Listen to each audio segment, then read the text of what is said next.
Here's the next question. How much does an upgraded end link change the performance of your upgraded sway bar? Well, there's a couple reasons you would want to change the end link. Yeah, it depends on your car. If you've got a B7 or B6, B6 or B7, you literally have to. You'll put our bar in and just snap the stuff. And we see it on MQBs a lot too. The factory end link will just break. It's just not strong enough. They're thin metal. In some cases, they're plastic, and they just won't hold up. So that's, I'd say, the main reason we offer upgraded end links is because they're just stronger. And when you're increasing the tension of your bar by up to 1,000%, in some cases, some of our bars do, then you need a much stronger end link. There are some advantages.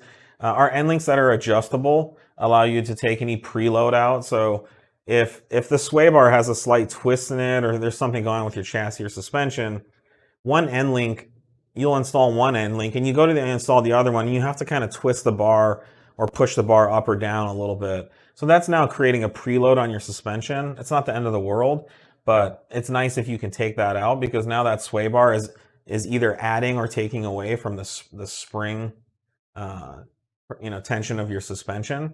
And so you can, by changing the lengths of the end links, you can adjust for those variances in the chassis. That's a nice thing to be able to do.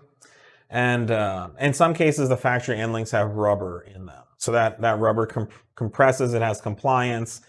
And when your sway bar is twisting and your suspension is exerting force on the sway bar, you want the sway bar to be able to counteract that force in as direct a manner as possible. And when the rubber compresses, the sway bar is not doing as much. So so you've got this extra little spring inside the sway bar, essentially. It's just got this compliance moving around on both ends. So it's four little springs, basically, or at least two. Yeah, imagine you're trying to move something, and there's a handle attached to it. And every time you pull or push on that, a rubber bushing compresses. So it's like running in sand. Your energy is not being directly transferred. So virtually all of the end links we sell will have zero compliance. They will eliminate any kind of movement or compression or tension at all when the sway bar acts on that end link.